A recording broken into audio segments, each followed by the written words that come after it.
One of the hardest things to accept in love is that people do not always leave all at once.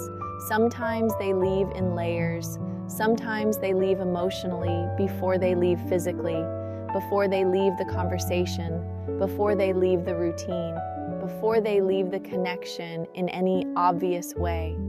That is what makes slow detachment so painful. There is no clear ending you can point to, no one dramatic moment that forces you to face the truth. Instead, there is just a growing feeling that something is slipping, and you keep trying to convince yourself it is temporary. You tell yourself maybe they are tired, maybe they are stressed, maybe they just need space, maybe you are overthinking it. Maybe if you stay calm and give it time, the warmth will come back. But the problem with slow detachment is that it keeps hope alive just enough to stop you from grieving what is already changing. Today, I want to walk through 6 signs you may be getting slowly detached from, why this pattern is so confusing, and why people often stay stuck in it far longer than they should.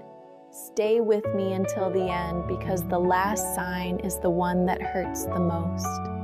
It is also the sign people explain away the longest, even when it quietly tells them everything they need to know. Sign number 1, the connection is still there, but the emotional weight is gone. This is usually where slow detachment begins. Nothing looks broken enough from the outside. You still talk, you still exchange messages, you may still see each other. The routine technically survives, but something underneath it feels lighter in the worst possible way. Not lighter as in freer, lighter as in less meaningful, less emotionally rooted, less felt. You start noticing that the bond no longer lands the same way. Conversations that used to feel warm now feel functional. Contact that used to make you feel held now feels neutral. You are still receiving presence, but not the kind of presence that settles your heart. This is why slow detachment can be harder to accept than direct rejection. If someone clearly cuts you off, at least reality becomes visible. But when the structure remains while the emotional weight disappears, your mind keeps clinging to the structure. You say to yourself, we are still talking, so maybe it is okay. We are still in contact, so maybe nothing has really changed. But emotional reality is not measured by access alone. It is measured by felt connection, by whether the bond still has depth, warmth, mutuality, and care inside it. When that emotional substance starts draining out, detachment has often already begun, even if the relationship shell is still standing. What makes this sign dangerous is that people often adjust to it gradually. They lower their expectations a little at a time. They stop asking for the same depth. They stop expecting the same softness.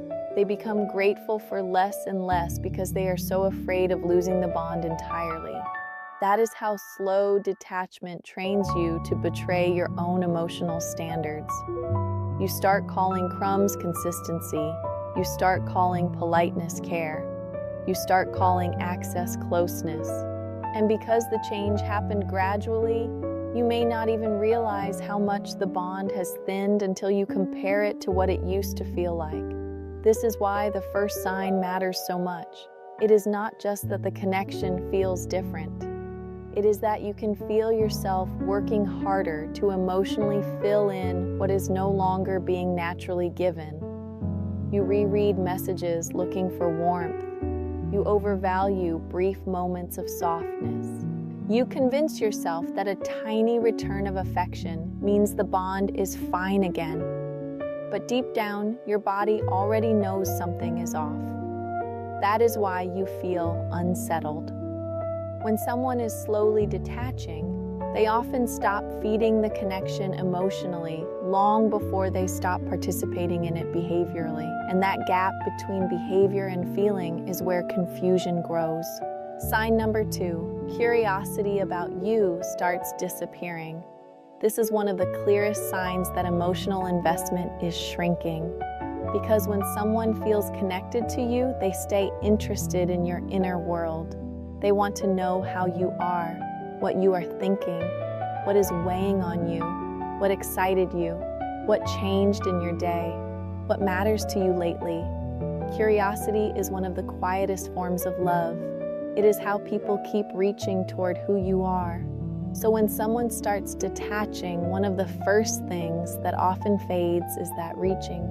They may still respond to what you say, but they stop asking. They stop following up. They stop opening space for more of you to come forward. The conversation becomes flatter, more reactive than engaged, more about information than emotional connection. They may still be polite, still friendly, still there, but they are no longer moving toward your interior the way they once did. This hurts because it often happens so subtly that you cannot point to one obvious offense. It is just that something begins to feel less alive, less interested, less personally attuned. And the absence of curiosity does something painful to the other person. It makes them feel less seen without giving them a clear event to grieve. It creates loneliness inside a connection that technically still exists. That is one of the defining wounds of slow detachment. You are not fully abandoned, but you are no longer being emotionally reached for either. I want to take a quick moment to thank everyone who supports Soft Mind. Every cup I share with you, like this Chloe the cat mug, reminds me of how this community grew from one quiet idea into something warm and real. Each Chloe the cat item helps me keep creating these videos, so if you'd like to support the channel, you can grab your own cozy mug at colabbmusic.com. Thank you for being part of this calm space. This is also why people start over-talking when they feel someone detaching, not because they are needy by nature, but because the normal flow of mutual interest has been disrupted. When someone stops reaching toward you, you often start pushing more of yourself forward in order to keep the bond alive. You share more, explain more, offer more, reveal more. You unconsciously try to compensate for the loss of curiosity by increasing your own effort. And sometimes that only deepens the pain, because instead of feeling met, you start feeling exposed. You start noticing that the more you offer, the less it seems to land the way it used to. This is when you need to pay attention, because if your connection now depends mostly on your effort to keep it emotionally active, then the issue is no longer simple busyness or an off week. The issue may be that the other person is slowly pulling their emotional energy out of the bond while still leaving the appearance of connection intact. That is why fading curiosity matters so much. It is not just about conversation quality. It is about whether the other person still feels drawn toward who you are, or whether they are beginning to emotionally live somewhere else. When curiosity fades consistently, it often means attachment is weakening, even if contact continues. Sign number 3, your vulnerable moments stop landing. This one is painful because it changes the emotional safety of the whole bond. In a healthy connection, when you reveal something tender, honest, or emotionally real, it usually lands somewhere. The other person may not always respond perfectly, but you can feel that your vulnerability was received. When someone is slowly detaching, that starts changing. You share something real, and the response feels thin. You open a deeper door, and they answer from the surface. You reveal emotion, and the energy does not quite meet you. It may not be cruel. It may not be cold in any dramatic way. It just does not hold you the same. And that creates a very specific kind of loneliness. The loneliness of being technically in contact with someone who no longer has the same emotional capacity or willingness to meet you where you are. This is the point where many people start doubting themselves. They wonder if they are asking for too much. They tell themselves maybe they should be easier, lighter, less sensitive. But often the real issue is not that you became too much. It is that the bond became too thin to hold what it used to hold. That distinction matters, because if your vulnerability keeps landing in a smaller and smaller emotional space, the solution is not always to make yourself smaller too. Sometimes the truth is simply that the connection is shrinking. Sign number 4, their warmth becomes selective instead of natural. This can be hard to describe, but once you feel it, you know exactly what it is. When someone is emotionally connected to you, warmth tends to feel natural. Not perfect, not constant, but natural. There is a steadiness to it. Even if they are busy or tired, the care still feels accessible. When someone is detaching, the warmth often becomes more calculated or selective. It appears just enough to keep the bond from breaking, but not in a way that creates genuine security. Some moments feel soft, others feel distant. Some replies feel familiar, others feel emotionally empty. And because the warmth still appears sometimes, you keep clinging to it. You treat each warm moment as proof that the real connection is still there, fully alive underneath the distance. But selective warmth can become one of the main tools slow detachment hides behind. It prevents clean clarity. It keeps hope flickering. It allows the other person to remain in your emotional life without giving the kind of stable presence that would let you actually rest. This does not always mean they are being manipulative. Sometimes they are conflicted. Sometimes they care, but less than before. Sometimes they do not want to fully let go, but also do not want to keep showing up with the same emotional depth. Whatever the reason, the effect is the same. You stop feeling secure in their care. You start monitoring it. And once you are monitoring warmth instead of receiving it naturally, something important has already changed. Sign number 5, the future disappears from the connection. This is one of the quietest but clearest signs of emotional detachment. When someone feels bonded to you, they naturally include you in small visions of tomorrow, not always through big promises, but through assumptions, casual references, tiny invitations into future moments. It sounds like, "You would love that place. We should do that sometime. I want to show you this later. Remind me to tell you when that happens." Those little things matter because they reveal that your presence still exists in the way they imagine what comes next. When someone is slowly detaching, that future language often fades. They become more present tense, more self-contained, more separate in how they speak and think. The bond begins living only in the immediate moment, with no emotional thread extending forward. This does not always happen dramatically. They may not announce anything. They may not directly say they are pulling away. They may simply stop weaving you into the next chapter, even in small, casual ways. And when that happens, the connection starts feeling strangely weightless, like it has no momentum anymore, no shared movement, no quiet assumption that the bond is still growing somewhere.